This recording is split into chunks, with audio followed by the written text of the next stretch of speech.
from contemporary international relations. We provide updates, analyses, and commentaries on various events of national and international importance that help us to understand the contemporary world politics. So, for today's talk, we have the topic: Does India need a new nuclear doctrine? To begin with, India's nuclear history predates its independence. The great Indian scientist Homi Bhabha laid the foundation stones of Indian nuclear program. Since the beginning, India's nuclear program mainly focused on harnessing the techniques for energy uses, and weaponization was not very much on the card. India actually advocated for a nuclear-free world, and but Homi Bhabha's plans of three-step enrichment had the scope for harnessing the techniques of weaponization. After 1964 Chinese testing, uh, weaponization of India's nuclear program was talk of the town. But being a reluctant power with dwindling economic conditions and lack of technical expertise, Indian political leadership declined to go to weaponize its nuclear program. But in 1974, India conducted a nuclear test, which it termed as peaceful nuclear explosion, that is PNE. And later, as a result of which, India was subject of international condemnation. Fast forward to 1998, after 24 years, India conducted in total 5 nuclear tests on 11th and 13th of May and announced to the world of it becoming a nuclear power. Having a nuclear weapon is not sufficient, but having a doctrine and a strong, robust nuclear control and command system was the need of the hour. India set up NSAB to come up with a draft, and it did so. And the major points of the draft was India requires an effective, credible nuclear deterrence, adequate retaliation capabilities, robust command and control system, comprehensive planning and training, effective intelligence and early warning system. After some criticism of the draft, Indian government denounced the draft. In January 2003, the government made a statement in the parliament, which came to be known as the official version of India's nuclear doctrine. Some of the most notable points are nuclear retaliation to a first strike will be massive and designed to inflict unacceptable damage. Non-use of nuclear weapons and against non-weapon states. In the event of major attack against India or Indian forces anywhere by biological or weapons or chemical weapons, India will retain the option of using nuclear weapons. But in recent past, we have heard statements by former defense minister, be it late Shri Manohar Parrikar ji or the current defense minister Rajnath Singh, about a need or a twist in the nuclear doctrine, which has set the tone of talk about India changing its nuclear doctrine. To discuss about the different dimensions of the doctrine, we have with us Professor Bharat Karnad, who was also the member of first NSAB tasked to come up with a doctrine. Just to introduce Professor Karnad, who really don't need an introduction, but I'll just do my bit. Bharat Karnad is a distinguished fellow at the USI of India, an Emeritus Professor of National Security Studies, Center for Policy Research. He has been a member of first NSAB, and he was also advisor on defense expenditure to Finance Commission of India. He has a bachelor's and a master's degree from University of California, and he has been a visiting scholar at different foreign universities such as Princeton University, University of Pennsylvania, and others. Before I hand over the mic to Professor, I'll just like to state a few housekeeping points. I'd request all our participants to keep themselves on mute. Sir will speak for 25 to 30 minutes, and after that, we'll have Q&A session. You have this raise your hand option you can type a name or questions in the chat box, and I'll allow you to ask your questions, but please maintain the decorum. So, Professor, it's over to you. Thank you very much. I'm glad to be here on this forum of yours. What your introduction, I'm afraid, you see, there are a lot of points there that I wish there was time to deal with. But the fact is, there are a few things that you mentioned that I really have to react to. You essentially put forward the kind of Western view of the Indian nuclear program, which is really completely not quite correct. And that's what I meant when I said that in my book, Nuclear Weapons and Indian Security, you'll find that the weapons thrust was there right from the beginning of the nuclear program. So Jawaharlal Nehru, after whom your university is named, was no idiot. In fact, as I discovered in my researches in writing that book, he was a classical statesman. It's just that he was too much of a Hamlet. Having achieved the weapons capability, he did not cross the threshold because of his, should I, shouldn't I? There was he brought in the problem of morality, etc. When in fact the Indian program was essentially well set to weaponize as early as the spring of 1964. And this is the great tragedy, as far as this country is concerned, that we reached a threshold before China did. Well, China did not stop. We put a stop to it and have been suffering consequently in a very substantive way ever since, both in the political realm, diplomatically, etc., because nuclear weapons are the ultimate adjudicators. They are the ones who decide in any contest who wins. And because most great power politics is about the contests of wills, if you do not have the nuclear weapons, you don't have the basic tool. If you do not have the will to use that weapon, your tool that you have is virtually useless. That's why, in a very real sense, this doctrine that we drafted in 1998 has to be revised. Because it's time to think of nuclear weapons as weapons first. Our problem is we think of nuclear weapons as everything except as weapons. Weapons are for war fighting. It might, not sit well with people with very delicate dispositions, but the point is, this is a war fighting weapon. Now, once you think of it as a war fighting weapon, then it has greater deterrent capabilities when you think of it as a war-fighting weapon and prepare to use it as a war-fighting weapon, which is where your doctrine comes in.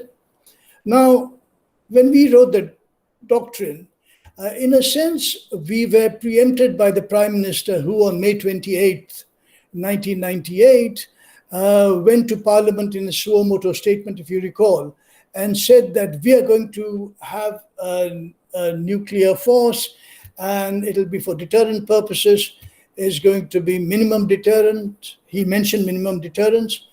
And he said, we'll use it only in retaliation, meaning no first use. So these were the two, shall we say, conditions he imposed on the drafters of the doctrine. We could have decided that the Prime Minister doesn't know a thing about nuclear deterrence, so let's go ahead and write a doctrine on that basis. That wouldn't have helped, because had we not taken the Prime Minister's conditions in Parliament into consideration and written the doctrine around it, it would have been trashed at the very first instance, is it not?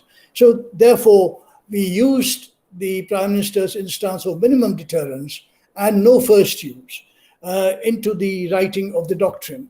But the important thing in the doctrine is section, if I recall, that I just made a note here, section 4, subsection 3, subsection 1. So 4.3i is what you have to, 4.3.1 or 4.3i is what you have to see.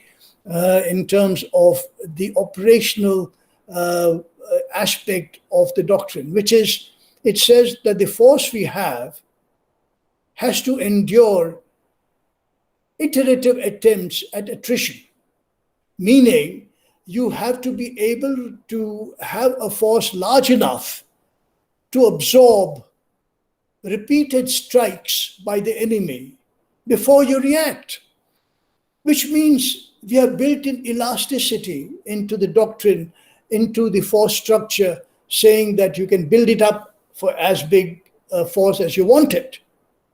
This is what is not understood, because people harp on the minimum credible or credible minimum deterrence and forget that in the doctrine is written is the capacity for it to be built up.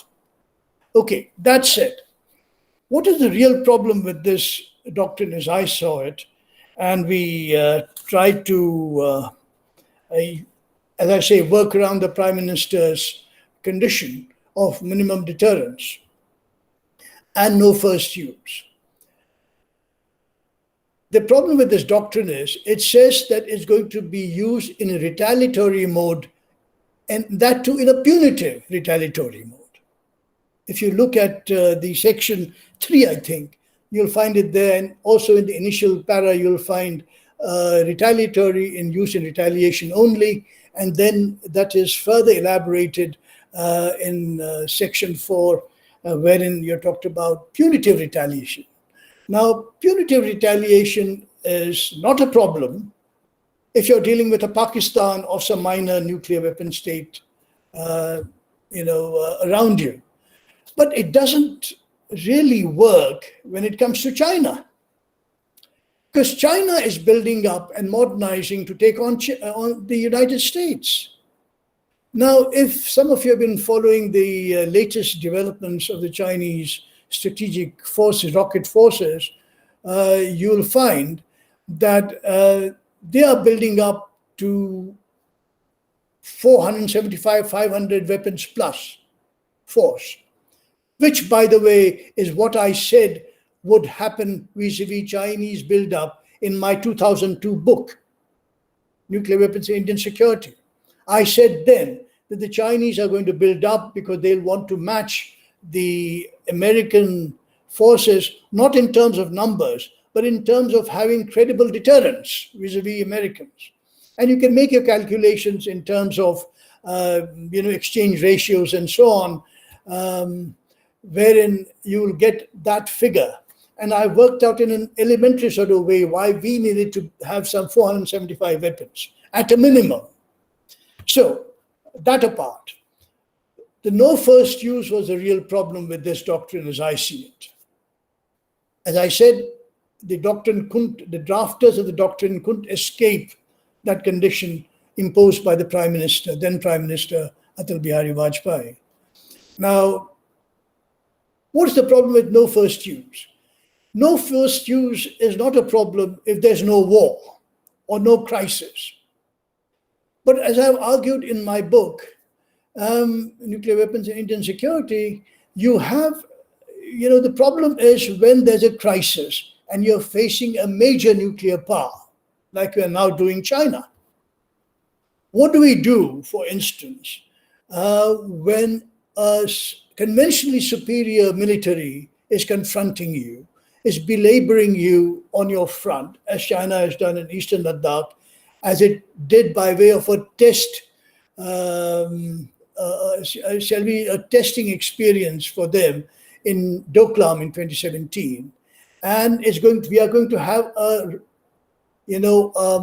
ratcheted up crisis that's coming very soon around the corner, because the Chinese are not going to be happy because they have made clear that their baseline is the 1959 border. Now, 1959 border pretty much encompasses everything in Eastern Ladakh that is including or very nearly including Daulat Beg Oldi and that entire line. So what are you going to do about it? If you're not going to be able to match them conventionally, because you're not. Why? Because we do not have the wherewithal. I've been pleading since my time in the Finance Commission with with the Finance Commission, where in my classified report, and I've been saying this in all my books subsequently, wherein I said that you have to have 3 mountain offensive corps able to launch tanks and armored and mechanized vehicles on the Tibetan plateau. Now, Tibetan plateau is a flat land. That's why they are at an advantage terrain-wise where India is concerned.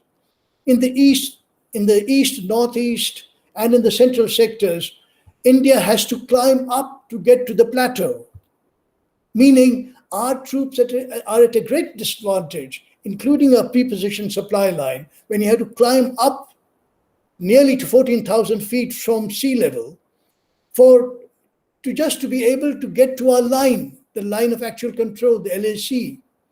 While the Chinese have to just literally cycle down. They can just motor down to the border. So who is it an advantage? It's an enormous advantage, logistics advantage that they have. And we have seen that happen in eastern Ladakh.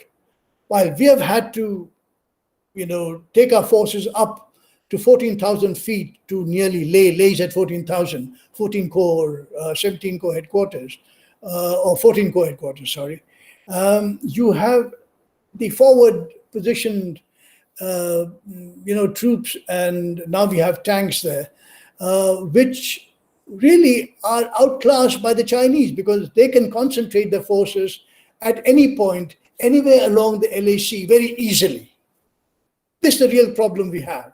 And we cannot do anything about it, except, and this is why I suggested the new version of a nuclear doctrine, wherein which talks about first use. Why first use? Because if the Chinese are able to, shall we say, be in a position to overwhelm you conventionally, what are you going to do? Are you going to take it, in which case you accept defeat just because you don't want to go nuclear? Or are you going to say, doctrinally, that we are going to have a first use doctrine, and we draw the red lines for the Chinese not to cross? And we make it very plain in our doctrine and publicly by people in our Strategic Forces Command, by people in government, that if you cross these red lines, we are going to have a nuclear war and we'll go first use. Now you may say, isn't that rather radical solution?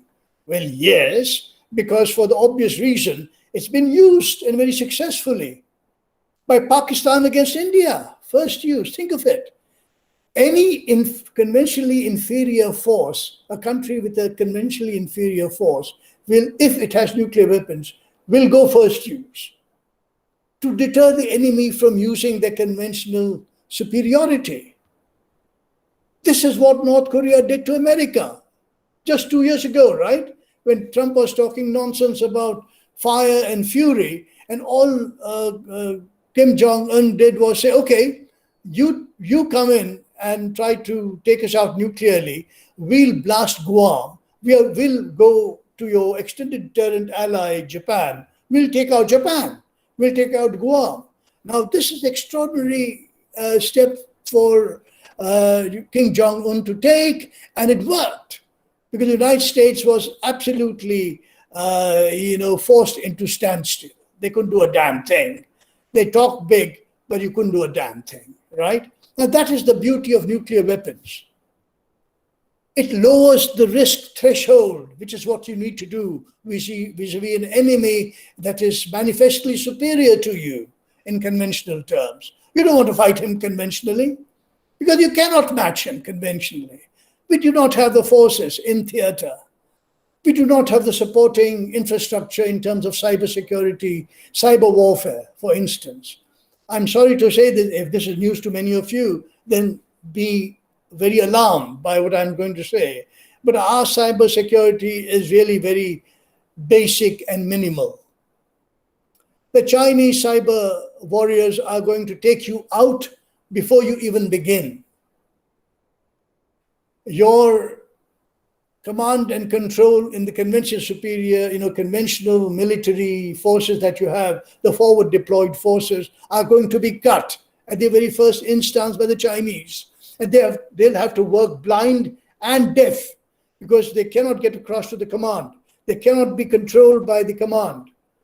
So what are you going to do? This is the point I'm trying to make to you. And this I've been trying for 20 years now, since we wrote the doctrine, to say it is inadequate because the Chinese are superior. They're going to get better in terms of the gap that's going to widen between us and them. We are not going to be able to shorten the gap. It's going to widen. In that case, nuclear weapons are our best hope in terms of limiting the possibility of an actual all-out war. So this is what we need to do. We have to be unemotional and unsentimental about nuclear weapons. We have to see them as weapons. That's the point I made in my prelude when I said, this is not, deterrence cannot be divorced from war fighting. So when our people in government who don't know a thing about nuclear weapons, actually they don't, when people in the Strategic Forces Command don't know what they're talking about, we have a real problem. Because when you talk about war fighting with nuclear weapons as different from nuclear weapons for deterrence, you have a real problem right there. The best way for your nuclear weapons to deter, for nuclear forces to deter, would be to say, we are ready to fight and we are ready to go first use, which is when the Chinese will perk up and say, oh gosh, we don't want that. Why is that? Because they have a lot more to lose in a nuclear war. And we should make it clear to the Chinese, our first use is not going to be just on the border. We are going to take out Shanghai. We are going to take out your eastern seaboard, which we can do with the Agnis. The Agni 5s are now extraordinarily beautiful missiles. That's one thing we have that is world class. There's no missile better, except perhaps the Borai with the Russians right now and the Topols with the Russians. The Americans are coming out with a new version of their 886, WW86 weapon, but it's still not there. So we are right there in terms of missiles that are really very good. We have, the Agni 5 has a very, very low CEP, central error probable, meaning it is so low that you can get near, accurate strikes on targets at distance. So this is the kind of capability we have, and we should use it to threaten China and to make them very fearful of our arsenal. The Agni 5s are the crown, as we say, of our nuclear arsenal. And that is where we need to have to deploy it. How? In theater. There's no point in having Agni 5s back in hinterland. How do you establish your credibility of first use? We can establish it, by the way, there are other Agnis, Agni 1, 700 kilometer, etc., that are there, and we have to bring it up, forward deploy them. Now, the other thing that has happened that should give Chinese pause for thought, if only we change our doctrine and our thinking and our method of dealing with the Chinese. We now have launch on warning and launch on launch capability. What does that mean? We have canisterized our Agnis. What is a canisterized weapon? A canisterized weapon is a hermetically sealed weapon that's ready for use. That's what canisterization means. People don't even understand this. In government, forget about anybody else. People in government don't seem to understand this, quite grasp the importance of the capability we have. A canisterized weapon, a canisterized Agni weapon, gives you launch on launch capability, LOL. It's not laugh out aloud, but launch on launch, and launch on warning. If your radars pick up launch of medium-range missiles from the Tibetan plateau, we have to immediately go launch. Why? because there's no technology in the world that can differentiate, distinguish a conventional warhead from an atomic warhead, incidentally. So can we take a chance for the Chinese to fire while they say, well, these are conventional warheaded weapons? Can we take the chance? I suggest to you we cannot take the chance. And our doctrinal red line should be, if we detect any launch from the Tibetan side, from the Tibetan plateau, and the biggest Chinese missile concentration outside of the Fujian province opposite Taiwan is in Tibet. And they've also said in unclassified documents, if you look at the PLA unclassified documents that Michael Pillsbury brought out, I hope some of you have read that, who have they prioritized as theaters of war? Which are the theaters of war they have prioritized? They're preparing to war with. Which countries? India, number 1. Vietnam, number 2. US is not even there. Is not even there. So let's get our heads on straight, people. The Chinese are prioritizing war with you because they think it's going to be easy. They think it will be like plucking candy from the hands of a child. And I'm sorry to say, the Eastern Doklam, the Eastern Ladakh experience of last year hasn't really made them feel more fearful. Why? Because the one thing we did by way of showing initiative, when we took the high points on the Kailash range, we have withdrawn from it. While they have not withdrawn from the Depsang Plains, from the Y Junction, which gives us access to the areas that are going to take you near to the Karakoram Pass.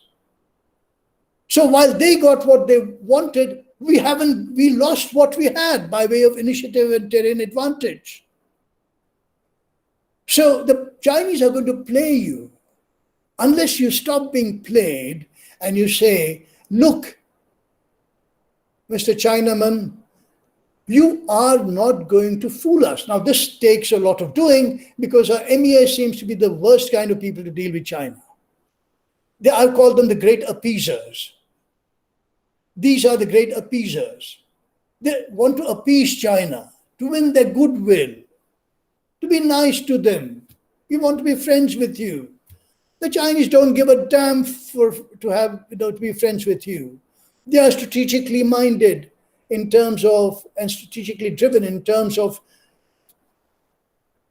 surrounding you and denying you space. Why is that? As you perhaps are aware, we work along very different game plans. What is our game? Our game that we are supposed to have invented is Shatranj, right? The precursor of chess. What is the main point in chess? What is the aim there? To get at the king piece.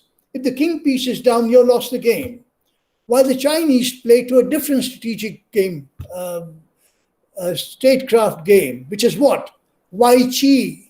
What is Wai Chi? What is the aim of Wai Chi? To deny.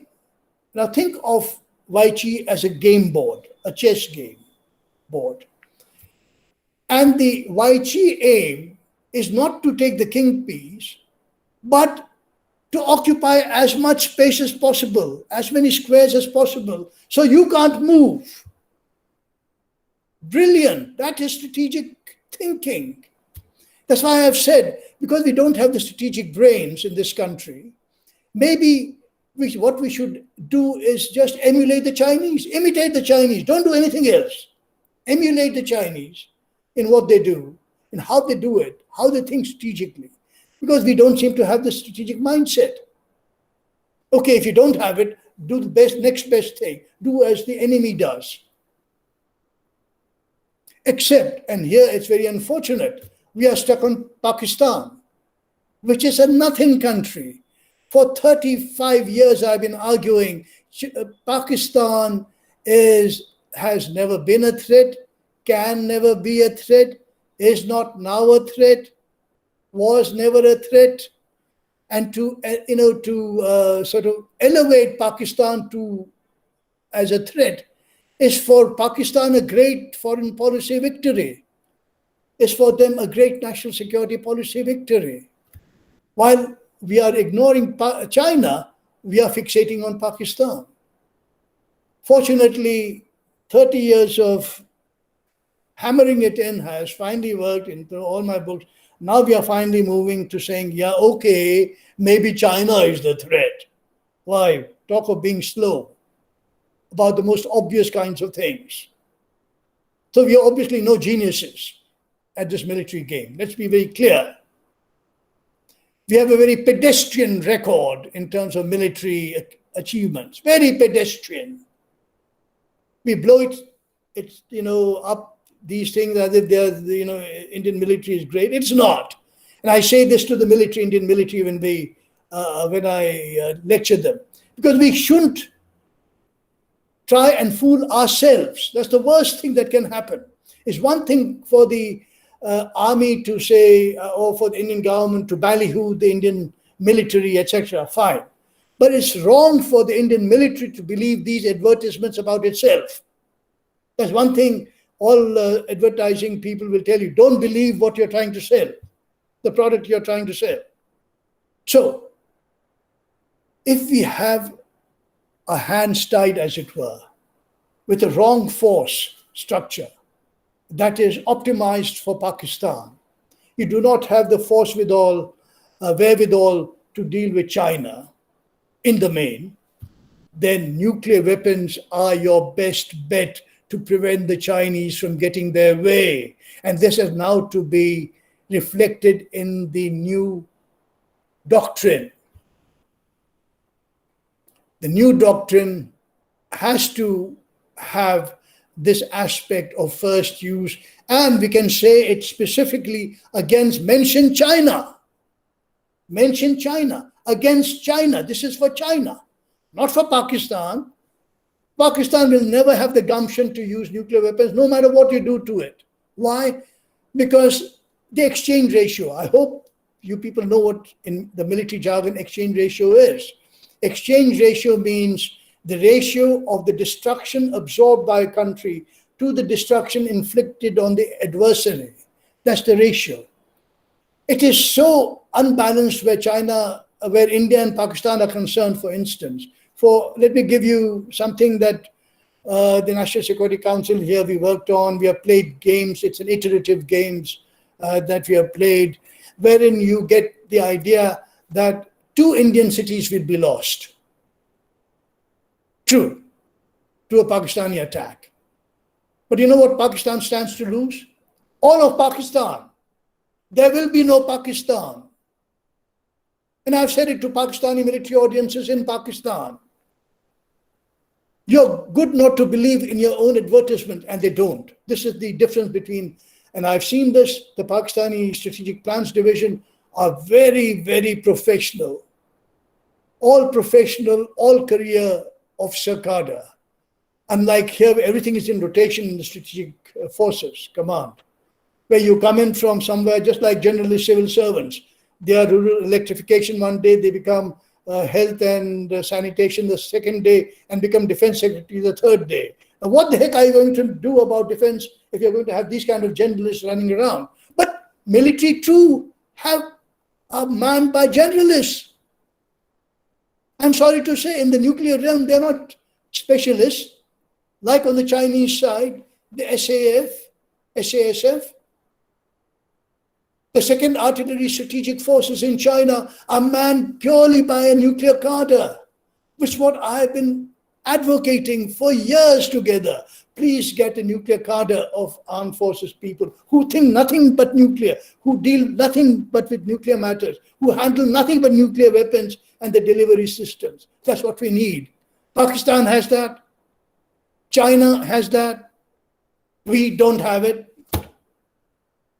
So what do you think you can expect in a crisis when push comes to shove with China? What do you think is going to happen with a generalist military man who has handled infantry all his life, suddenly is pitchforked into being Strategic Forces Commander, CIS, Commander-in-Chief, Strategic Forces Command. What's he going to think? What's he going to do? How is he going to react? What's his reflexive tendencies? These are the sorts of things that the government of India seems not to be thinking about. The Indian Navy, I was told by a former chief when he met me some time back, he said, yes, the Navy has a nuclear cadre, which is a great thing. The Indian Navy is really the most intelligent force in the Indian military. They are really brainy officers. They get the best, by the way, from Khadakwasla and so on, the best go into the Navy, just so you can be this, just so you know. And you can see that quality reflected in the command staff as they go up to flag rank. So, we have to have all these things. We have to have nuclear cadre for each of the services to man the Strategic Forces Command and the 3 separate components of the nuclear forces. We have to have a first use, because that's the only way you can deter China from their conventionally superior forces beating us to a pulp. And we have to have the mindset not to worry about what people think. This is where Aditya said, oh, we are very worried about what people might think and all that crap. You're into big power business now. Big powers don't give a damn what other people think. Which is what I've been saying in my 2015 book, Why India is Not a Great Power Yet. Please, if you can get hold of it, read it. Why we lack the basics of great power. And yet you talk of being a great power. And by the way, being a Vishwa Guru is not going to help you become a great power. Great power means understanding the wherewithal of power and the willingness to use it. That's the most important thing. The will to use it. The political will to draw a red line and stand by it. Do we have it? I don't know. I don't think so. If I were a Chinese, I'd be very happy to risk it. I'll end on that very bleak note so that we can get some interaction going. Thank you, sir. That was very thought-provoking sessions, and a few of the points, I guess, was, and of course, starting with the clarification that we had this weaponization capability at the start, and it was the moral obligations that stopped Prime Minister Nehru from weaponizing it. I made the very interesting comparison between chess and Ji Chi, if I'm pronouncing the game. Wai Chi. That was a very interesting comparison. I guess Indian strategic thinkers need to learn from Chinese a lot. So I'll just open up the floor for questions, and I will request everyone to type their questions in the chat box or raise their hands. I think Sir Shikhar sir is up with a question. Sir, please go ahead. Yeah, sir. You made a very deep provoking this thing about India's new nuclear doctrine that India should change this time at this moment because of the problem posed by China. So far, when we compare India and China's nuclear doctrine, then what the Chinese feel or the strategic community feel about Chinese nuclear approach, they feel that the Chinese, China is pursuing a 3-pronged this nuclear approach. First one is, as you have mentioned, credible minimalist deterrent against whom you mentioned USA and of course Russia also. This is, I would like to add. Second important thing, if you read the Chinese nuclear strategy from 2000 to 2015-14, there was a certain section they wanted that this minimum doctrine should be changed to limited deterrence. So here, second point comes into being that the limited deterrence around its periphery, around China's periphery, that which you have mentioned, very nicely, put in a very good manner, that India, keeping India in view, and one Vietnam is there. Of course, Indo-Pacific area, that is very important these days, where local conflict is conceivable. Then the third important point, which I would like to mention about the nuclear approach, which the strategic community believe that offensively configured counterforce strategy. They believe in counterforce, not in countervailing. There's a two term, counterforce and countervailing.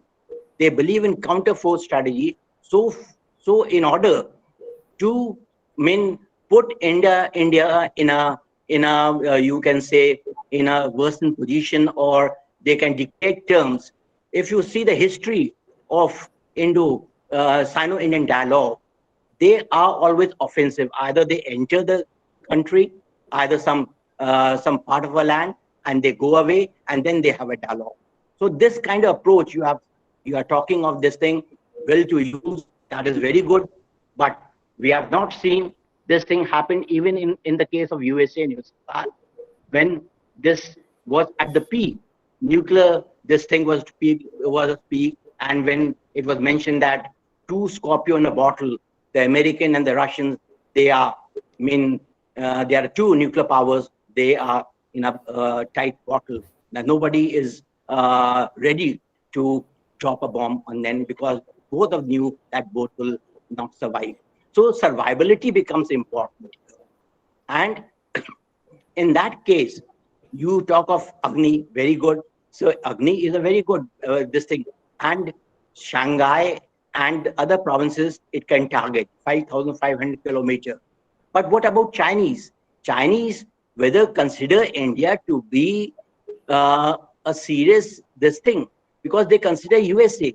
They are developing their intercontinental ballistic missiles in order to contain this thing. You talk of North Korean, putting pressure or trying to threaten Donald Trump, a small country with a small number of nuclear weapons, plus the support given by the Chinese, threatening America, in South China Sea. So that is this thing. So here, that is one aspect which I would like to this thing. And the second important this thing, when we discuss India's nuclear doctrine, we can divide in two phases. The first phase was, as we mentioned, that was 72, and the one that was 1998. The first phase, as you also have must have read, Subramaniam and Ekamurot Jagjit Singh wrote a lot of about nuclear weapons, that it was ambiguous, ambiguity was there. So still, you talk of first use of this thing, and then the government, our government, talk of minimum credible doctrine. Then this means that still ambiguity is still there. Our nuclear policy is not coherent.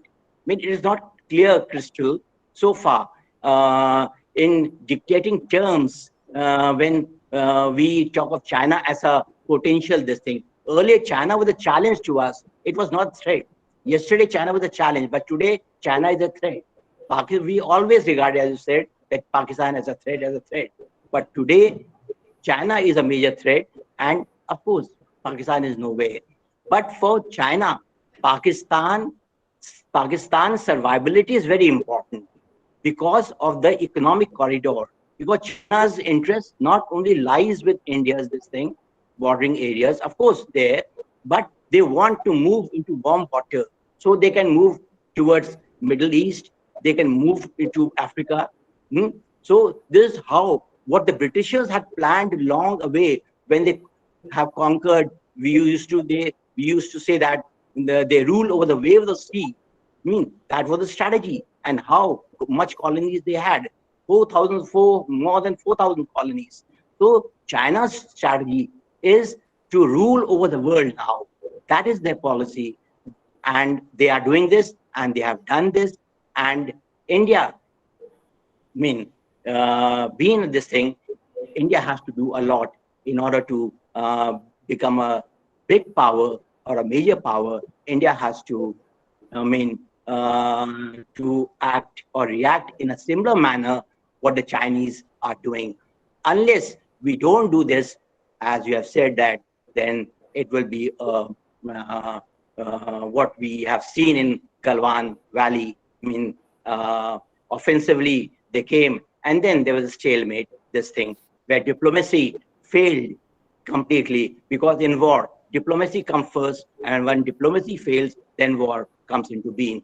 That was we have seen in First World War, Second World War. Here, what we have seen in Galwan Valley, mean armed skirmishes, and then diplomacy coming. So we are very sorry to interrupt to here, Yeah, sir. this is my observation. It's This is what I interruptive mean. session and there are so many people to question. So please be precise with your question, and this is all Yeah, for other participants, sir. this is my observation. This is If what you my have feeling. question, Yeah, please be precise. Okay. yeah, We'll definitely like to hear your views on some other day. But it's the yeah. question and answer, sir. Please. Thank you. May I just respond? There's one little thing that Mr. Adhikari said about counterforce and countervalue. Again, I think people get mixed up. People don't understand the difference. You can afford to go counterforce when you're a very, very large force. You cannot afford to go counterforce with a small force. You have to go countervalue. And with China, it has to be countervalue. You have to threaten their value targets. Even if by accident, that's the whole idea. That's how deterrence works, right? So the whole idea of the primary target set as Shanghai, the Fujian coastline, the entire coast to Hong Kong is precisely that we are going to take out your wealth-producing territory entirely. You'll go back to the Stone Ages, because without the eastern seaboard, you're gone. You'll not be a superpower. You'll not reach by 2049 whatever the Tianxia system. You're going to do nothing. You're going to achieve nothing.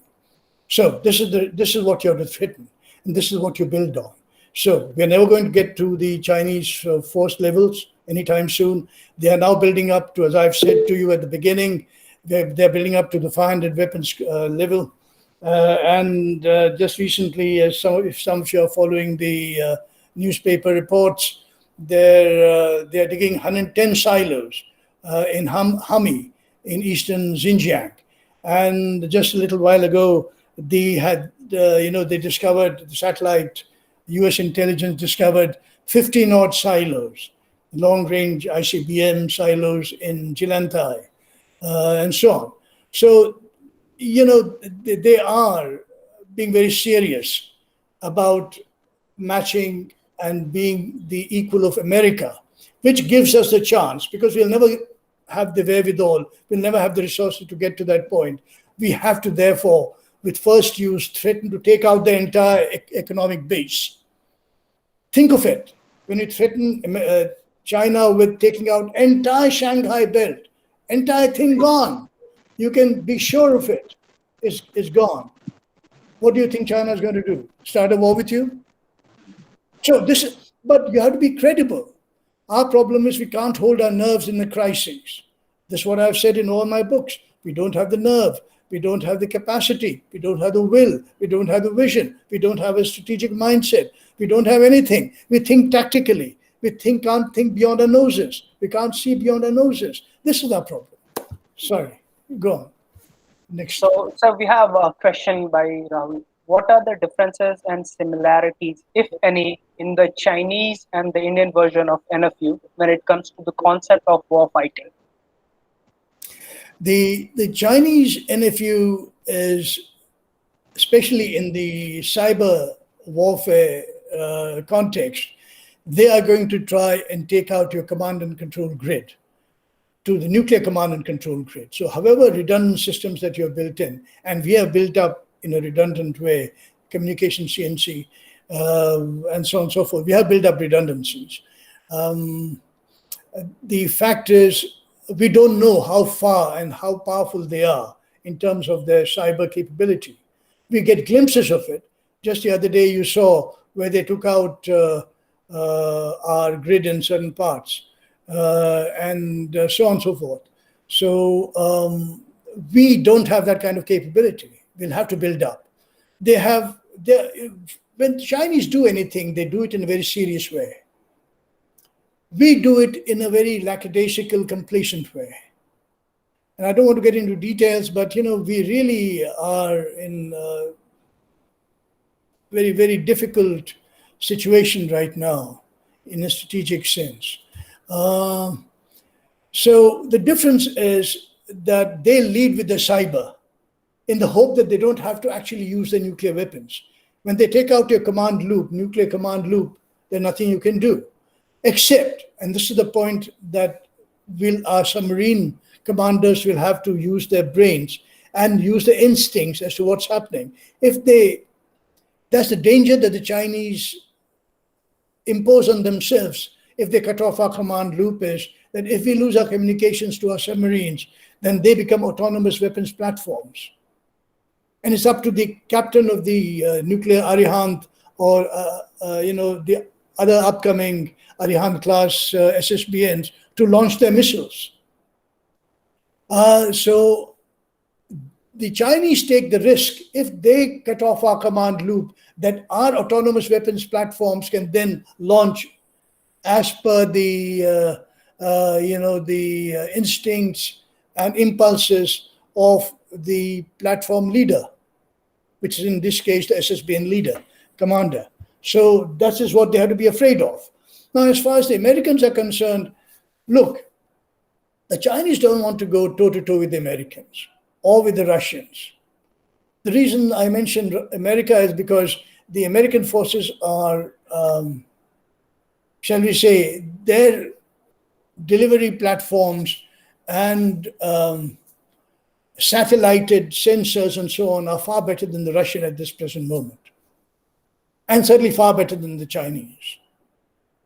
For instance, I said it in one of my books, if some country launches a weapon from an underwater submarine platform, the American Big Bird satellites, KH-11s and various other newer satellites, low Earth orbiting satellites, and the geostationary satellites can triangulate and get a fix on the submarine within 90 seconds of launch. 90 seconds. And by the way, this was 10 years back, 10, 15 years back. And now it might be much, much less. So you're going to have an instant American fix on the launch platform. And because the submarine is the most hidden, the most survivable, if you get a fix on it right off, it'll be destroyed immediately in a retaliatory thing. And that's what the Chinese fear very much, because the Americans can actually go counterforce, take out the Chinese, first strike capability, and hope that the Chinese will stop, because they're going to come in with a ramped up second strike, third strike, fourth strike, etc. And the Americans are hoping it doesn't get to that point and that the Russians don't get into the picture. If the Russians and the Chinese jump in together, then it becomes a problem for anybody, including the Americans. But there is no country more distrustful of China than Russia. So let's not talk about Russia-China nexus. We use the word nexus rather easily. China-Pakistan nexus, this nexus. No. You have to look at the strategic history of China and Russia. They are born enemies, as it were, because they are landmass countries that are neighbors on the landmass, just as we are. So there's lots more in common with Russia and us than we have with America, for instance, in a very real way. We can talk about the Indo-Pacific and this, that, and the other. And by the way, that is the real concern that we both share. And if I may say so, the Russians are quite aware of how to keep the Chinese in their place. And they're not going to be party, in joining China against any third country.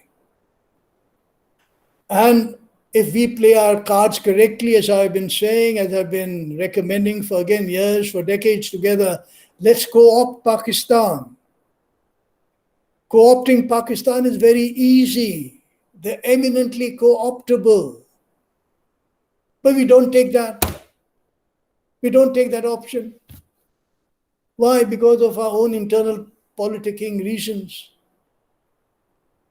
Hopefully, with Mr. Bhagwat now in RSS saying that, we are of the same DNA and so on, hopefully that will make some difference to the people that be in the PMO. Perhaps Modi ji will think again and not use the communal angle every time you get into it because there's a larger adversary there.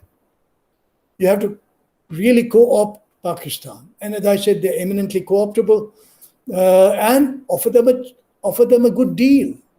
What is the deal?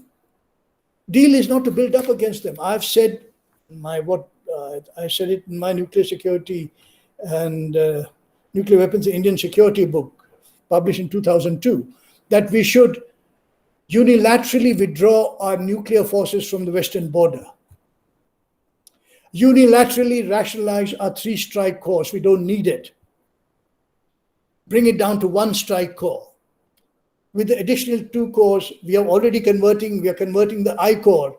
2 corps, I corps, 1 corps, and 21 corps are the 3 strike corps in the Indian Army. We are already converting 1 corps to mountain warfare. Good, very good thing. Now convert the 21 corps to mountain warfare. We already have the 17 corps at Panagar. So we have 3 offensive corps going. Now equip them with light tanks indigenously made. This is the sort of thing the army should have thought of 30 years ago. But because we don't do any thinking, this is what happens. Anyway, if we do all these things, and Pakistan, as I said, just so, why do I say it's not a threat? It's a joke, actually. But do you know what the GDP of Pakistan is? People don't even think of it this way. GDP of Pakistan is 1/14th the market cap of the Mumbai Stock Exchange, for God's sake. I mean, that's why people think Indians are idiots, strategic idiots, everywhere. I don't know what you guys hear. I go wherever I travel. This is what I hear, that you guys are idiots. I agree. And they say, why don't people read your books to understand why we need to be strategic minded? This is why. Because we are fixated on Pakistan for the wrong reasons. Now, if you co-opt them, Pakistan threat is gone. Why? Because Jinnah said so way back in 1946. He was one of the 2 leaders of the Indian freedom movement. Let's be very clear. Jinnah was very much a leader of the Indian freedom movement, starting in the 20s when he bifurcated, went on the Pakistan way because, of various Congress reasons. And Gandhi is trying to isolate him and kick him out, etc. He had his own Gujarati thing, Porbandari politics going with him, with Jinnah. But the point, I think, is Jinnah said in 1946 in Karachi, he said, by the way, he had the notion of Pakistan and Hindustan in a confederation called India. Think of it.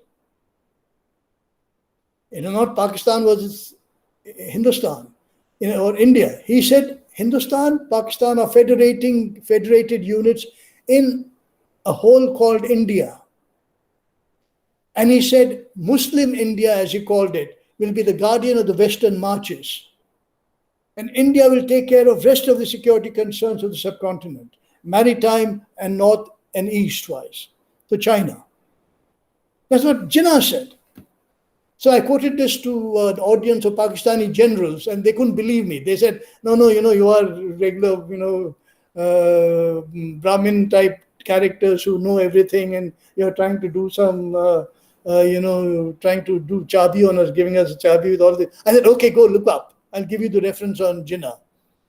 And a general staff officer went and got the footnoted reference. And sure enough, he looked it up. He said, yes, sir. The Quaid-e-Azam said it. So the point is, if from that time, all you have to do is quote Jinnah here, and Pakistanis are still, the debate is over. Because they don't want to go up against Quaid-e-Azam. And he was one of the 2 freedom movement leaders. Other one was Motilal Nehru, who were members of the Frederick Skene Committee, what we know as the Sanders Committee. So Pakistanis and General Bajwa has time and again said he has held out a hand of friendship. Really, we ought to take it. But as I said, if you do these other things unilaterally, you'll, increase the trust the Pakistanis have in us, and that will be a good baseline to start on. By unilaterally taking off our nuclear forces from the western border and reducing our strike corps to one single corps, the 2 corps for Pakistan contingencies. That's all you need. You don't need anything more. I am really sorry to announce everybody that due to the paucity of time, we can't take any more questions. And a very, very warm thank you to Professor Karnad for agreeing to come up on our platform and lecture us on such an intriguing topic. Thank you, Professor, on behalf of Yatharth team. And thank you all our participants for coming up and participating in this very insightful conversation. Thank you, sir. Thank you very much. And I'm sorry the interaction, I took so much of the time, but I thought I'd go on to these various aspects and usually not talked about. Thanks very much. Yes, sir. That was very insightful and a good food for thought for us. Okay. Bye. Bye, sir.